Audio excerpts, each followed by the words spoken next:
Welcome to sweet stories upcoming రివ్యూలోకి వెళ్ళిపోదాం. చామంతి గుడిలో వ్రతమంతా కంప్లీట్ చేయడంతో పంతులు గారి చామంతికి పులిహోర ప్రసాదాన్ని ఇచ్చి ఇది మీ అత్తగారి చేత ఖచ్చితంగా తినిపించాలమ్మా అని చెప్తారు.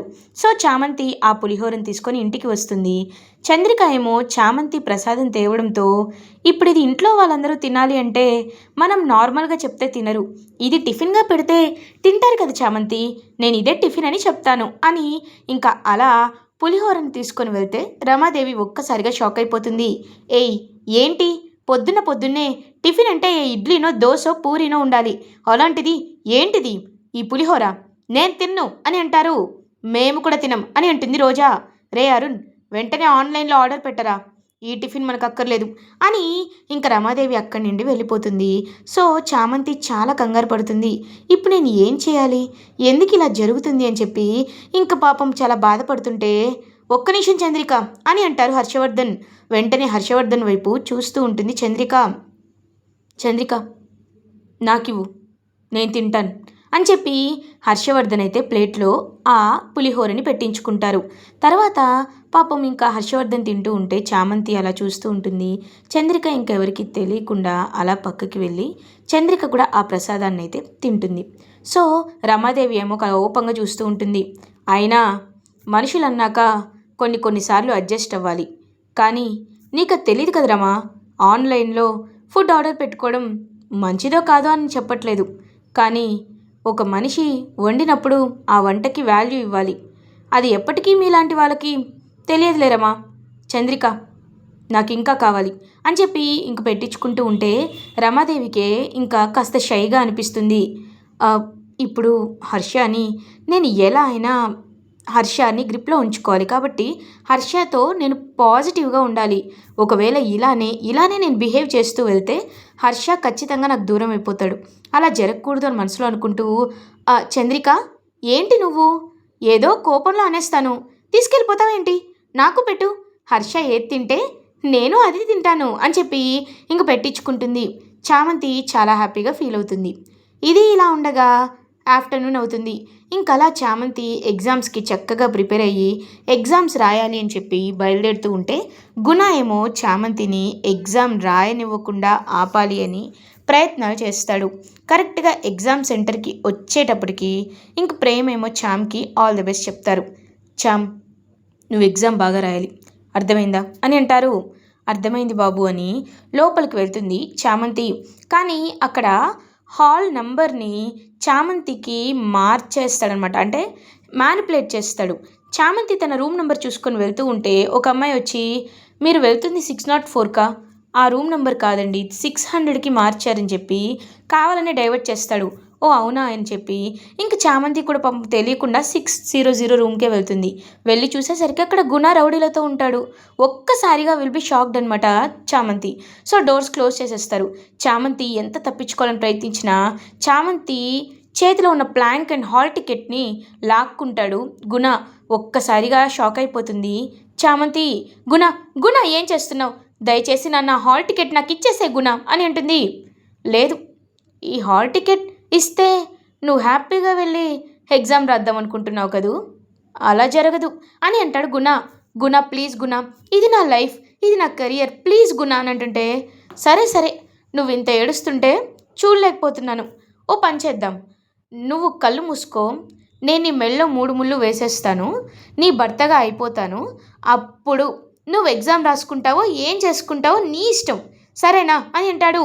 ఛీ, నీలాంటి దుర్మార్గుణ్ణి నేను పెళ్లి చేసుకోను, అయినా నేను పెళ్లి చేసుకోలేను అని అంటుంది.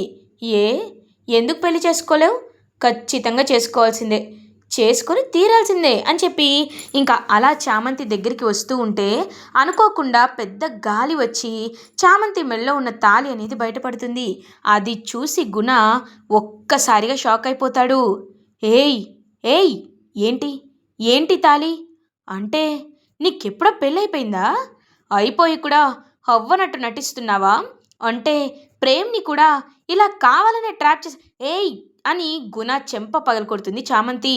నన్ను కొడతావా అని అంటారు. ఇంకొకసారి నా వ్యక్తిత్వం గురించి మాట్లాడితే చంపేస్తానేమనుకుంటున్నావో, ఛీ దుర్మార్గుడా, నీచుడా, ఇంకొకసారి నీ నోట్లోని పాపపు మాటలు వచ్చాయో ఏం చేస్తాను నాకే తెలీదు. నువ్వు హాల్ టికెట్ ఇవ్వడం ఏంట్రా అని చెప్పి గట్టిగా హాల్ టికెట్ లాక్కొని వెళ్ళబోతుంటే గుణ అడ్డుకునేసరికి ప్రేమేమో ఏదో తన సిక్స్త్ సెన్స్ తనకి చెప్తూ ఉంటుంది, గట్ ఫీలింగ్.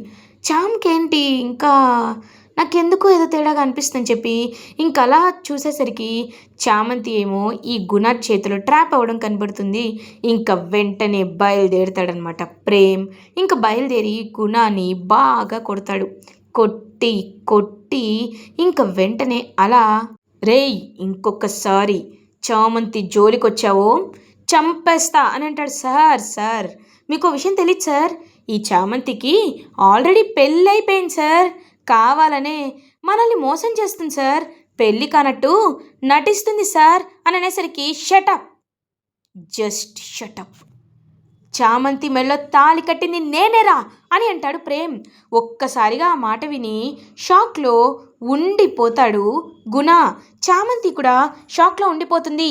అవును, చామంతి మెళ్ళో తాళి కట్టింది నేనే, చామంతి భర్తని నేనే. నీకు దిక్కున్న చోటు చెప్పుకో, ఇంకొకసారి నా భార్య జోలికొచ్చావో ఏం చేస్తానో నాకే తెలీదు. రాచాం అని చెప్పి చామంతిని తీసుకొచ్చాం. నువ్వు ముందు వెళ్ళి ఎగ్జామ్ రాయి, ఇప్పటికే టైం 15 minutes అయిపోయింది, నువ్వు త్వరగా వెళ్ళిచాం, ఆల్ ది బెస్ట్ అని చెప్పి చామంతిని పంపించేస్తాడు.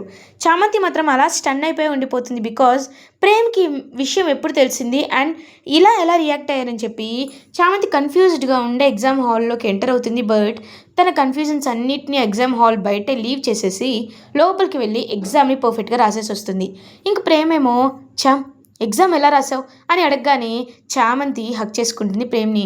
పాపం ప్రేమ్ చాలా హ్యాపీగా ఫీల్ అవుతాడు. బాబు మీకు మీకు ఈ విషయం తెలుసు కూడా, ఎందుకు బాబు ఎందుకు నాతో చెప్పలేదు అని అంటుంది. చామ్ నువ్వు నా తాళిని, అదే నేను కట్టిన తాళిని ఇంత గౌరవిస్తావని నిజంగా నేను అనుకోలేదు చామ్. తాళితో సహా ఇచ్చేసి వెళ్ళిపోయావంటే నేను నిజమేననుకొని చాలా బాధపడ్డాను చామ్.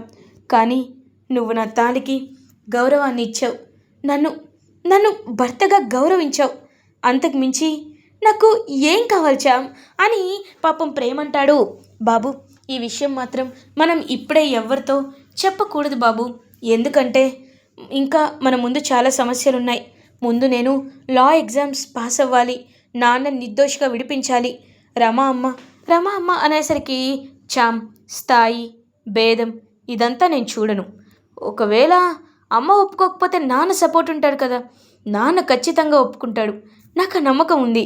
కాబట్టి ఈ విషయాన్నైతే నువ్వు చెప్పినట్టు మన మధ్యలోనే దాద్దాం అని చెప్పి ప్రేమ్ ఎంతో హ్యాపీగా ఇంకా అలా అక్కడి నుండి వెళ్ళిపోతాడు చామంతిని తీసుకొని. చామంతి ప్రేమ్ ఇద్దరు హ్యాపీగా ఇంటికి రీచ్ అవుతారు. ఇది ఇలా ఉండగా గుణ ఏమో నిషాకి కాల్ చేస్తాడు. హలో ఏంట్రా నువ్వు చేసిందేంటి, దాన్ని ఎగ్జామ్ రాయనివ్వకుండా చేయమంటే హ్యాపీగా రాసి ప్రేమ్ కూడా ఇంటికి తీసుకొచ్చాడు, ఏం చేసావు నువ్వు అని అంటారు. చూడు నువ్వు ఇప్పుడు ఎలా రియాక్ట్ అవుతావో నాకు తెలీదు, బట్ నీకు ఒక బ్రేకింగ్ న్యూస్ చెప్పాలి. చామంతికి పెళ్ళైపోయింది, అది ఎవరితోనో కాదు ప్రేమ్తోనే అని అంటాడు. ఒక్కసారిగా నిషా షాక్ అయిపోతుంది. హెయ్ ఏం మాట్లాడుతున్నావురా, ఏమైంది నీకు, అబద్ధాలు ఆడుతు నేను అబద్ధాలు ఆడటం లేదు నిషా, జరిగిందేంటో చెప్తాను విను అని జరిగిందంతా చెప్తాడు. ఒక్కసారిగా నిషా షాక్ అయిపోతుంది. అంటే పెళ్ళైపోయి నాటకాలు వేస్తున్నారనమాట. నాకు బాబు పుడితే DNA టెస్ట్ చేయించినప్పుడు ఈ మ్యాటర్ చెప్దాం అనుకుంటున్నారా, ఏదో ఒకలా వీళ్ళ సంగతి తేలుస్తాననుకుంటుంది నిషా. ముందు కూల్గా ఉండు, నేను చెప్పేది విను, ఇప్పుడే ఓపెన్ చేయకు అని అంటారు. ఎందుకు అని అంటుంది. నేను చెప్పేది విను నిషా, ఇప్పుడు ఈ విషయం బయట పెడితే అప్పుడు హర్షవర్ధన్ గారు అసలే వాళ్ళ వైపు ఉంటారు కాబట్టి అఫీషియల్గా పెళ్ళైపోయిందమ్మా, ఇప్పుడు నీకు పెళ్లి చేయడం కుదరదు అని నీకు ఇప్పటికిప్పుడే DNA టెస్ట్ ఒకటి అరేంజ్ చేసి బిడ్డ ప్రేమ్ బిడ్డ కాదు అని ప్రూవ్ చేసే అవకాశాలు ఉన్నాయి. కాబట్టి మనం కరెక్ట్ టైం చూసుకొని చేయాలి, కరెక్ట్ టైం చూసుకొని ఈ విషయాన్ని బయట పెట్టాలి. అప్పటి వరకు నువ్వు ఈ విషయాన్ని బయట పెట్టద్దు, నేను చెప్పినట్టు చెయ్యి, then we will get the best results, ఓకేనా అని అంటారు.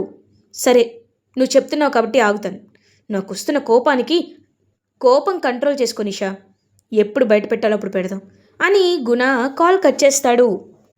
ఇది ఇలా ఉండగా రామచంద్రయ్య జైల్లో ఆలోచిస్తూ ఉంటారు.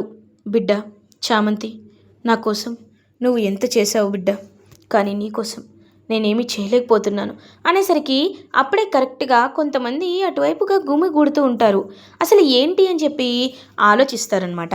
అలా తనైతే వెంటనే ఇంక చూస్తూ ఉంటే ఒక్కసారిగా రామచంద్ర షాక్ అయిపోతాడు. ఎందుకంటే అక్కడికి ఒక పెద్ద రాజా కుటుంబంలో నుండి ఆయన జైల్లోకి వచ్చాడని తెలుసుకొని ఆ ఖైదీలందరూ గుమిగూడతారు. ఈయన ఎవరు అని చెప్పి అందరూ మాట్లాడుకుంటుంటే అప్పట్లో వెంకటాపుర రాజ సంస్థానానికి ఈయన రాజుగారంట. అలాంటిది ఈయన జైల్లో ఎందుకు ఉన్నాడు అంటే సొంత చెల్లిని బావని చంపేశాడు, అందుకే జైల్లో పెట్టారు అనేసరికి ఇంకా అలా అతన్ని చూస్తారనమాట రామచంద్రయ్య. చూసి బాబు బాబు రాజాగారు మీరా అని చెప్పి ఇంకా అలా రామచంద్రయ్య తన దగ్గరికి వెళ్తాడు. ఆయన ఎవరో కాదు, చిత్రావతమ్మ వాళ్ళ ఏకైక కుమారుడు, చామంతి వాళ్ళ మేన మామ చక్రధర్. ఇంకా మేనమామ అయితే అలా రామచంద్ర వైపు చూస్తూ ఉంటారు. సార్, రాజుగారు నన్ను గుర్తుపట్టారా అని అంటారు. రామచంద్రయ్య, నువ్వు నాకెందుకు గుర్తులేవు?